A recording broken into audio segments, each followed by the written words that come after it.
A todos, eu me chamo Leonardo Lugarini e juntamente com a Ana Monteiro, o Victor Duarte e o André Chaves, nós vamos apresentar o nosso trabalho sobre a engenharia de emissores quânticos pela presença de materiais bidimensionais, o acoplamento com modos de superfícies, no Simpósio de Aplicações Operacionais em Áreas de Defesa, o SIG 2023, para a Força Aérea Brasileira.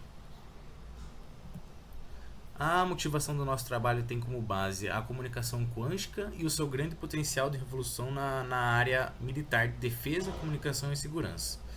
Nesse ambiente de operações militares, nós podemos destacar alguns exemplos.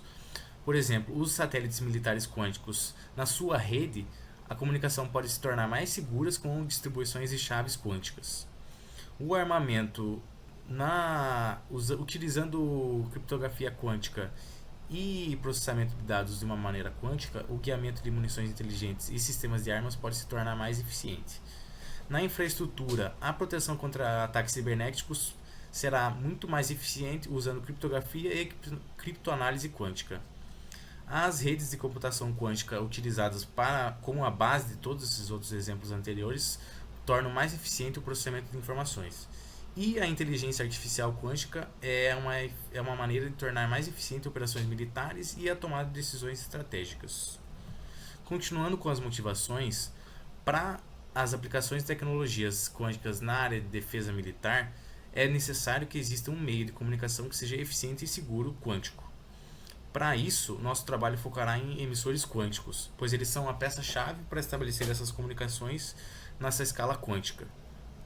Assim, dando continuidade ao nosso trabalho, os materiais bidimensionais eles têm a capacidade de melhorar gradativamente o desempenho desses emissores quânticos.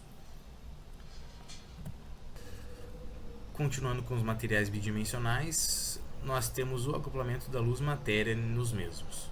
Para o nosso estudo, usaremos a folha de grafeno de única camada com os átomos de carbono arranjados em uma estrutura tipo favo de mel. Para essa estrutura, quando dopada, ela consegue suportar módulos de plasma poláridos em sua superfície. Esses módulos de plasma poláridos são excitações coletivas do líquido eletrônico no seu material. Então, há um desvio de carga na superfície, na sua densidade, e esse desvio de carga ele necessariamente produz uma força restauradora na sua superfície. Essa força restauradora faz a superfície do grafeno se comportar como se fosse um oscilador harmônico, produzindo modos de frequência em que existe uma ressonância. Assim, essa ressonância e os modos de plasma polares são dados pela solução dessa equação abaixo. Essa folha de grafeno, no nosso estudo, ela é colocada entre dois meios dielétricos, ε1 e ε2. Para cada meio existe o número de onda da luz eletromagnética nesse meio e a densidade elétrica bidimensional do grafeno é dada pelo esse sigma de ômega. Assim, no gráfico à direita, nós vemos o resultado da função sigma, a sua imagem e os reais. O resultado dos reais é somente positivo. Abaixo da imagem existe essa área sombreada roxa, em que nessa área em que os módulos de plasma polariton do grafeno são suportados. A função Drude mostrada é uma aproximação para a densidade do grafeno, a densidade elétrica do grafeno. Agora, sobre a taxa de emissão que o grafeno aprimora no emissor quântico. Para esse estudo, analisaremos um emissor quântico em que ele se encontra a uma distância z0 da folha de grafeno. Esse emissor quântico é considerado como um dipolo. O campo eletromagnético é dado pela função de Green diádica. O campo eletromagnético, o grafeno, nós temos a influência dele sobre nessa equação, ela é dada pelos coeficientes de Fresnel, com a polarização tipo S e tipo P. Nesses coeficientes está contida os plasma polaritons e seus efeitos sobre o emissor. Então, todos os efeitos dos plasma polaritons sobre o RP e o RS serão refletidos na integral, em que haverá picos de integração. Para isso,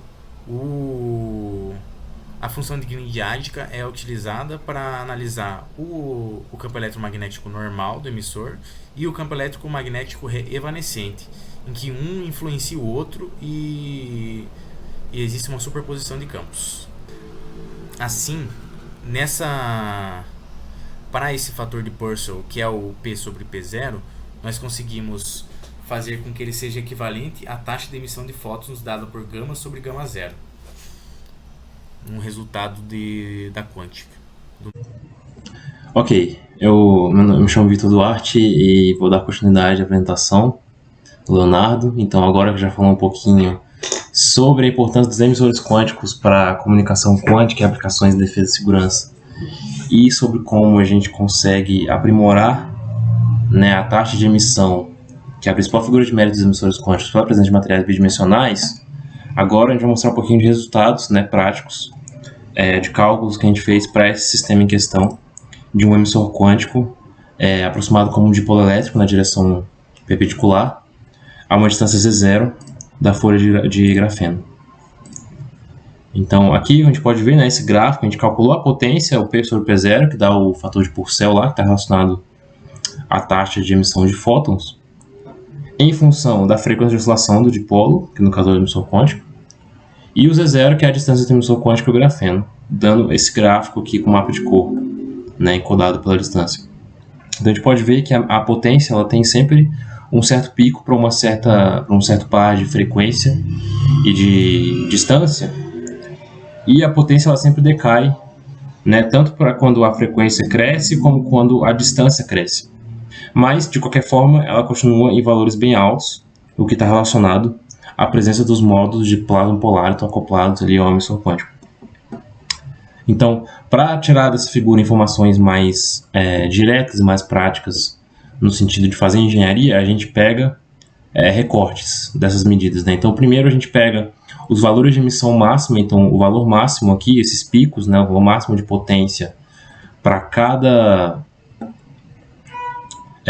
distância Z0, né, para cada distância entre o emissor e o grafeno, mostrando que a potência cresce, né, a potência máxima cresce conforme você aproxima o emissor do grafeno, ali, que faz sentido porque você está aproximando o emissor da camada de grafeno e aumentando as interações ali, o emaranhamento. Nós também mostramos a frequência associada, né, a frequência de oscilação associada a cada máximo de potência. Então, para cada pico de potência aqui no eixo Y, a gente vê qual que é a frequência ômega para cada valor de Z0 e monta um plot bidimensional. Dessa maneira, a gente consegue observar para cada distância Z0 qual vai ser o dipolo elétrico, né, o emissor quântico, que vai maximizar a potência, ou equivalentemente, dado um dipolo elétrico, dado um certo emissor quântico de algum material específico, real, qual vai ser a distância que a gente tem que posicionar para maximizar a emissão de fótons. Então, aqui, como mostramos, né, a gente mostrou um sistema um pouco mais simples, no sentido de ilustrar o efeito e como isso pode ser usado no estudo de emissores quânticos, né? Então, o uso da física fundamental para você estudar aplicações modernas de estado da arte de comunicação quântica que podem ter interesse tanto na área de defesa como de segurança e meios militares. Mas o nosso grupo de pesquisa, do ITA, né, nós somos um grupo de pesquisa focado em fazer pesquisa de física fundamental, nós temos expertise para fazer o estudo de materiais mais complicados e observar como isso pode afetar, né, e pensar em aplicações mais avançadas desse tipo de técnica. Então a gente usa um método, que é um método mais geral, chamado de método da matriz de transferência, que permite a gente estudar materiais mais complicados de maneira sistemática, sem ter que ficar repetindo contas ou sem ter que ficar tendo um trabalho grande toda vez.